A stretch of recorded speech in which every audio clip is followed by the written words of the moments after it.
ಅಪಾರ್ಟ್ಮೆಂಟ್ನಲ್ಲಿ paint ಮಾಡುವಾಗ ಕೆಳಗೆ ಬಿದ್ದು ವ್ಯಕ್ತಿ ಸಾವನ್ನಪ್ಪಿರುವಂತಹ ಘಟನೆ ನಡೆದಿದೆ. ಮೈಸೂರಿನ ಸಂಕಲ್ಪ ಎನ್ಕ್ಲೇವ್ ಅಪಾರ್ಟ್ಮೆಂಟ್ನಲ್ಲಿ ನಡೆದಿರುವಂತಹ ಘಟನೆ ಇದು. ಪೇಂಟಿಂಗ್ ಮಾಡ್ತಾ ಇದ್ದಂತ ಸಂದರ್ಭದಲ್ಲಿ ಮೇಲಿಂದ ಬಿದ್ದು ಸ್ಥಳದಲ್ಲೇ ಸಾವನ್ನಪ್ಪಿದ್ದಾನೆ 47 ವರ್ಷದ ಸತೀಶ್. ಬಣ್ಣ ಹೊಡಿಬೇಕು ಅಂತೇಳಿ ಕಾಂಟ್ರಾಕ್ಟರ್ ದೀಪಕ್ ಅವರು ಆತನನ್ನ ಕರ್ಕೊಂಡು ಬಂದಿರ್ತಾರೆ.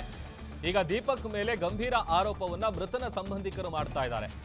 ಕಾಂಟ್ರಾಕ್ಟರ್ ನಿರ್ಲಕ್ಷ್ಯಕ್ಕೆ ಜೀವ ಹೋಯಿತು ಅನ್ನುವಂತ ಆರೋಪ ಕೇಳಿಬರ್ತಾ ಇದೆ. ಇದೇ ವಿಚಾರವಾಗಿ ಲಕ್ಷ್ಮೀಪುರಂ ಪೊಲೀಸ್ ಠಾಣೆಯಲ್ಲಿ ಪ್ರಕರಣ ಕೂಡ ದಾಖಲಾಗಿದೆ.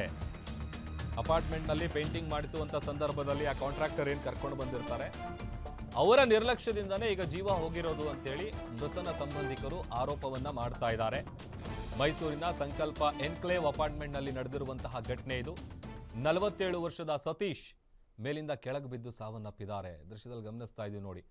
ಈಗ ಪೇಂಟಿಂಗ್ ಮಾಡಿಸಬೇಕಾದಂಥ ಸಂದರ್ಭದಲ್ಲಿ ಬೇಕಾದಂಥ ಸೇಫ್ಟಿ ಪ್ರಿಕಾಷನ್ಸು ಮೆಷರ್ಸ್ ಎಲ್ಲ ಕೊಟ್ಟಿರಬೇಕು. ಬಟ್ ಅವರ ನಿರ್ಲಕ್ಷ್ಯದಿಂದನೇ ಈಗ ಆತನ ಜೀವ ಹೋಯಿತು ಅಂತೇಳಿ ಸತೀಶ್ ಅವರ ಸಂಬಂಧಿಕರು ಗಂಭೀರವಾದಂಥ ಆರೋಪವನ್ನು ಮಾಡ್ತಾ ಇದ್ದಾರೆ. ಜೊತೆಗೆ ಲಕ್ಷ್ಮೀಪುರಂ ಪೊಲೀಸ್ ಠಾಣೆಯಲ್ಲಿ ಪ್ರಕರಣ ಕೂಡ ದಾಖಲಾಗಿದೆ.